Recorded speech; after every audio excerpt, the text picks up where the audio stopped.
Olá, povo! Bem-vindos à nossa aula de História do nono ano. Eu sou o professor Marlon. Junto com você, comigo nessa aula, está aqui a Jéssica, dê um oi para ela. E nós juntos vamos construir a melhor aula, a aula de História, a aula do conhecimento, aquela aula que você gosta, a aula que você curte. Então, já que você está com tudo para essa aula, separou seus materiais, caderno, lápis, caneta? Anote tudo aquilo que você considerar super importante para continuar seus estudos. Depende muito então de você, aquilo que você considera que precisa anotar, anote, porque a aula de História está começando, bebê! Então, já que nós vamos para a nossa aula, o que nós vamos conversar nessa aula? O que nós vamos aprender nessa aula? Nessa aula, nós vamos compreender o contexto das revoltas populares no início da República. Nós vamos analisar como que esses movimentos populares de revolta, eles agitaram a realidade local e nacional. Mais especificamente, nós vamos falar sobre a Guerra de Canudos. Isso, então, um movimento popular local que chegou aí a abalar as estruturas da República no Brasil, logo no comecinho da República, lá no final do século XIX. Então, Guerra de Canudos. E por falar nisso, perguntas para a gente começar, para aquecer você e para falar, para iniciar a nossa aula, perguntas que você sabe responder com certeza. Primeira delas, você lembra aí o que significa coronelismo? E ainda, você sabe a que se refere a chamada política do café com leite? Então, coronelismo, política do café com leite, você sabe responder tranquilo. Você que tem dúvidas? Vamos lá juntos para a gente tirar essa dúvida e para ficar mais fácil o assunto para você.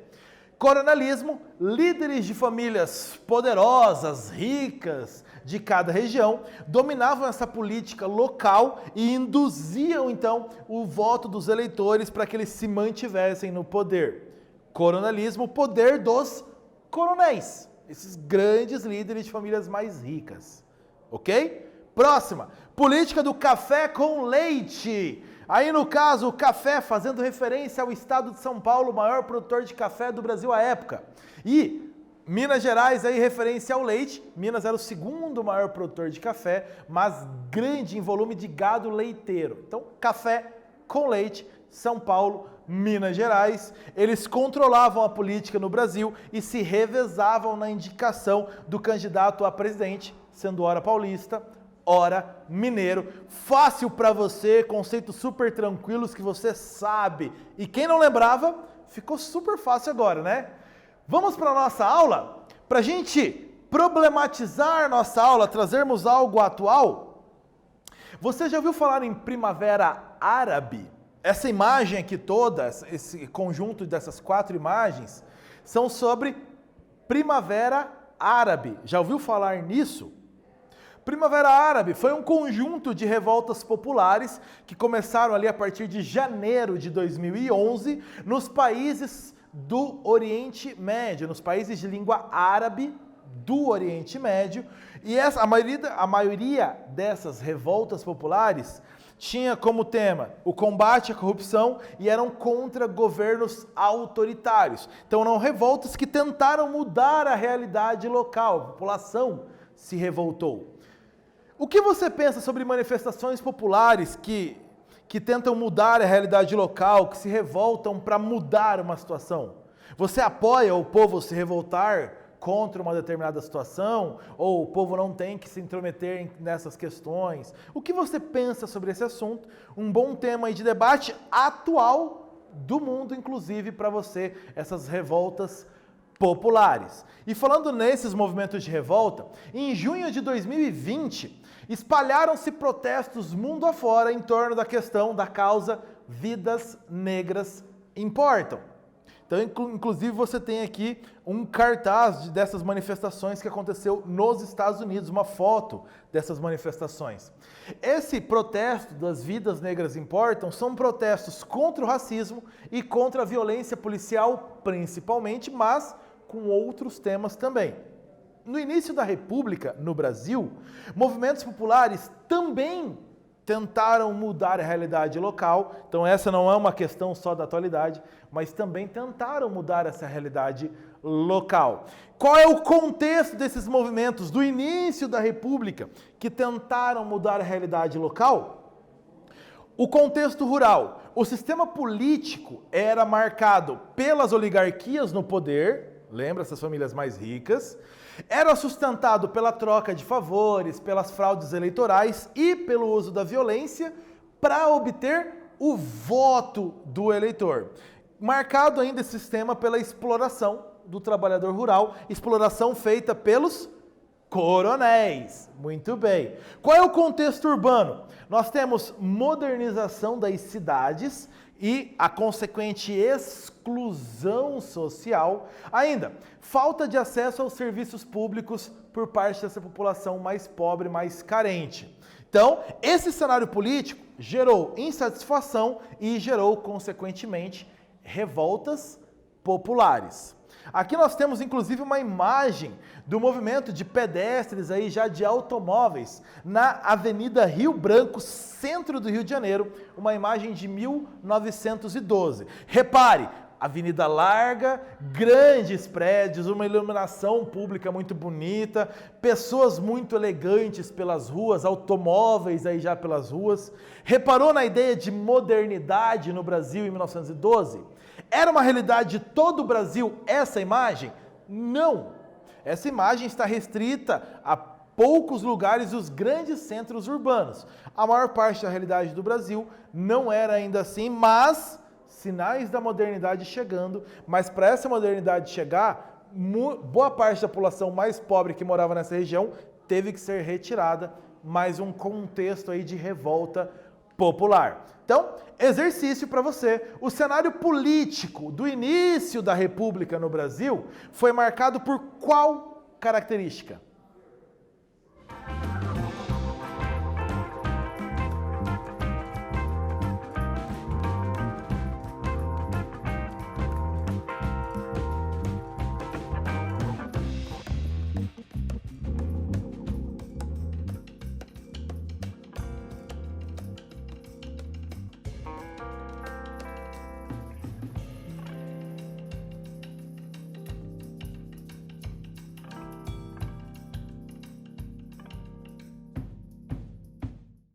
Qual característica marcou aí o cenário político no início da República?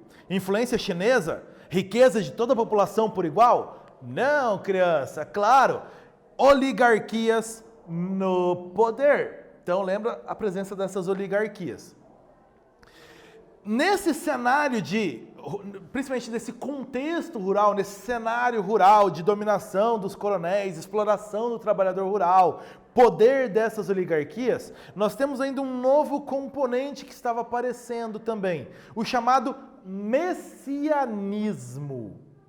A que se refere messianismo? Messianismo é a crença na vinda ou retorno de uma pessoa com poderes especiais que traria paz e prosperidade para a terra. Então você tem a imagem aqui de um líder, normalmente religioso aí, um líder, a chegada dessa pessoa que teria poderes especiais, traria paz e prosperidade para as pessoas da terra. E importante, essa ideia de messianismo, a crença na vinda ou no retorno dessa pessoa, já estava presente em muitas religiões desde a antiguidade.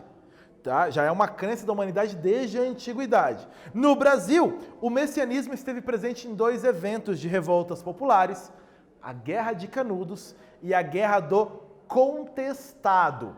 Por falar em Guerra de Canudos, vamos ao nosso cenário de novo. Sertão do Nordeste, eu selecionei aqui para você o mapa da Bahia, lá no sertão, lá no Nordeste, e bem no interior da Bahia, onde fica localizado aí as proximidades do povoado onde se tornou Canudos, interior do sertão da Bahia.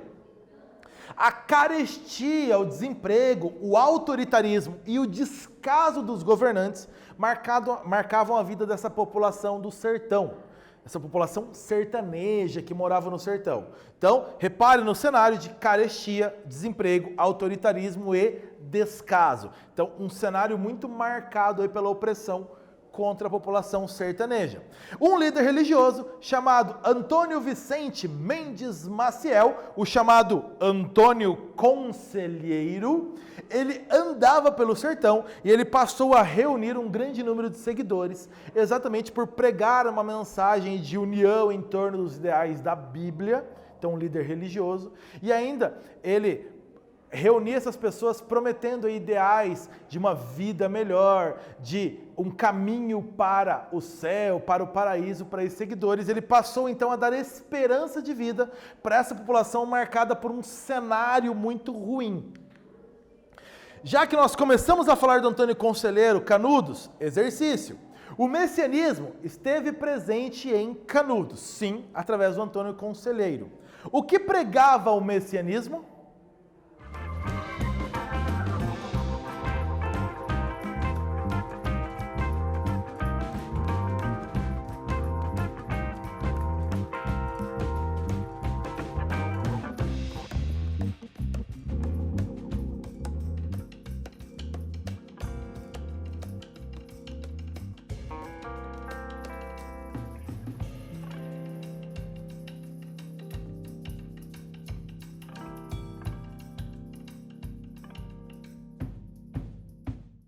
O que pregava o messianismo? A volta ou a chegada de uma pessoa especial que traria então paz, prosperidade para a terra. Essa é a ideia então do messianismo. Anota esse conceito, é importante, ele está presente, como nós falamos, tanto na Guerra de Canudos quanto na Guerra do Contestado. Em outros momentos da história do Brasil, volta a aparecer essa ideia de que estamos esperando a chegada de uma pessoa especial.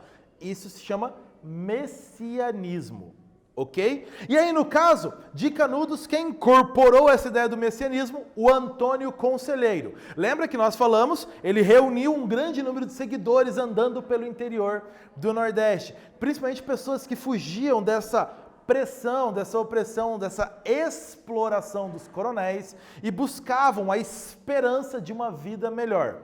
Então, o Antônio Conselheiro oferecia essa esperança às pessoas e essas pessoas o seguiam. Ele passou a reunir um número cada vez maior de seguidores e, no sertão da Bahia, em 1893, começaram a construir um povoado que foi chamado de Belo Monte, depois foi chamado de Canudos. Do seu lado direito da imagem, você tem aí uma pintura, aí, um retrato que mostra um pouco de como era esse povoado de Canudos, no sertão da Bahia. Repare, uma paisagem mais árida, mais seca do sertão da Bahia, onde esse povoado se formou. Repara no destaque da igreja, que já em primeiro plano, mais embaixo na imagem.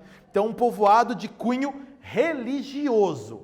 Os habitantes do arraial eram, na maioria, sertanejos pobres que fugiam dos desmandos dos coronéis e estavam buscando vida melhor. Então você associa uma vida sofrida, a presença de um líder que oferece uma mensagem religiosa de paz, de prosperidade para quem o seguisse.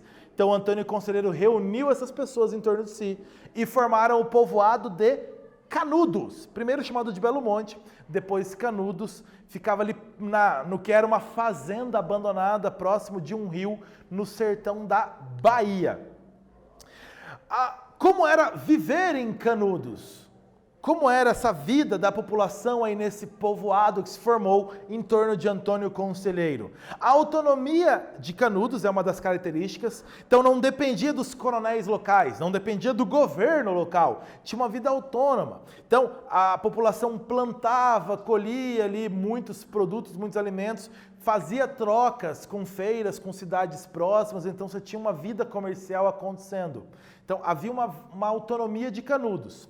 Ainda, a população seguia a sua vida conforme a leitura da Bíblia, leitura essa feita pelo conselheiro, uma interpretação própria dele. A população então seguia os conselhos de vida do Antônio Conselheiro. E ainda a decisão a partir do conselheiro de não pagar impostos, não pagar tributos, porque não acreditavam no governo da República. Ele seria um governo do mal, porque feito por homens, e homens seriam maus. Então, todas essas características foram vistas aí, tanto pelas autoridades como pelos coronéis locais, como ameaça ao sistema estabelecido. Para os governantes, Canudos era um reduto de fanáticos religiosos monarquistas. Essa era a imagem passada para o pessoal de São Paulo, Rio de Janeiro. Fanáticos religiosos e monarquistas. Não acreditavam na república, portanto. Então foram vistos como inimigos do governo na república. Inclusive, a revista ilustrada, o chargista Angelo Agostini, fez essa publicação em 1896, que ilustra um pouco dessa imagem vendida de Canudos. Repare, você tem mais do lado esquerdo, bem ao centro da imagem, para o lado esquerdo, Antônio Conselheiro, atrás dele alguns capangas dele, e ele está parando a República tentando chegar em Canudos, e o Antônio Conselheiro parou a República, dizendo: alto lá, daqui não passarás. Ou seja, a República não entrava em Canudos. Canudos defendia uma ideia de república, um governo dos céus, um reino dos céus entregue ao poder de Deus. Então essa imagem aqui é bem ilustrativa disso, o Antônio Conselheiro parando a República. Percebeu? Canudos passou a ser visto então como um local de inimigos da República. Portanto, o local deveria ser destruído. Esse local não poderia influenciar outras regiões do Brasil, outros povoados, a também se revoltar contra a República. Lembra que o Brasil passou a ser República só em 15 de novembro de 1889. Portanto, a gente está nem nos primeiros 10 anos de República. É algo muito recente, então a necessidade de sustentar essa República existindo. Então, para destruir Canudos, o governo enviou 4 expedições militares contra o povoado. As 3 primeiras foram vencidas pelos habitantes de Canudos. Olha só, eles venceram as tropas enviadas contra eles. Na 4ª, última expedição, cerca de 6.000 soldados, dinamite, canhões. Houve o massacre, então, do povoado, do arraial lá do povo. Houve esse massacre. Pelo menos 30.000 pessoas morreram, toda a população de Canudos morreu. O Antônio Conselheiro, que havia sido morto nos confrontos, depois foi decapitado para garantir, então, esse troféu aí, garantir a morte dele, que essa liderança não existiria mais. E as casas foram incendiadas, o arraial foi destruído, porque era um símbolo de resistência à República. Então, Guerra de Canudos, a República combatendo aí uma revolta popular, um estilo de vida diferente que essa população estava tendo. Exercício para você, a partir dessa imagem aqui do Antônio Conselheiro. A liderança do Antônio Conselheiro foi decisiva na formação e no sucesso inicial do Arraial de Canudos. Quais as características do modo de vida de Canudos o levaram a ser considerado um lugar de fanáticos, religiosos, monarquistas?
O Antônio Conselheiro ele foi decisivo na formação e no sucesso inicial de Canudos. Lembra, Canudos então chegou a ter cerca de 30 mil habitantes. Era uma das maiores cidades do Brasil à época, em 1896. Uma das maiores cidades do Brasil. Então nós não estamos falando de um povoado pequeno, uma pequena vila. Estamos falando de uma grande cidade para os padrões da época. Então houve um sucesso sim de Canudos. A população cresceu aí, chegando cada vez mais pessoas, acreditando nessas promessas de paz, prosperidade, vida melhor do Antônio Conselheiro, a maioria delas fugindo do poder das oligarquias dos coronéis. Então a pergunta para você, características do modo de vida que levaram esse povoado a ser conhecido aí como um local de fanáticos religiosos monarquistas. Canudos tinha autonomia, isso já era um problema, então ele estava fora dessa influência de poder dos coronéis, autonomia. Ainda, a população seguia sua vida conforme a interpretação, a leitura da Bíblia feita pelo Antônio Conselheiro. Então, uma vida religiosa ao extremo. Ainda, a decisão dos habitantes de não pagar os impostos para a República, porque não reconheciam o governo da República. Tudo isso, claro, levou o povoado de Canudos, a cidade, a ser visto como uma ameaça à República, uma ameaça ao poder dos coronéis. Guerra de Canudos, então, aconteceu e o arraial foi destruído. Nós falamos nessa aula sobre a Guerra de Canudos. O messianismo teve forte influência na formação de Canudos e esse messianismo na liderança do Antônio Conselheiro. Canudos era um povoado baseado em preceitos religiosos do Antônio Conselheiro. Ele era habitado por sertanejos mais pobres que buscavam uma vida melhor, fugindo dos coronéis. Foi visto como uma ameaça, um reduto de fanáticos religiosos monarquistas e foi destruído em 1897. Você pode continuar os seus estudos, pesquise mais sobre Canudos, caso te interesse e ficou alguma dúvida. Bons estudos para você. Tchau, povo!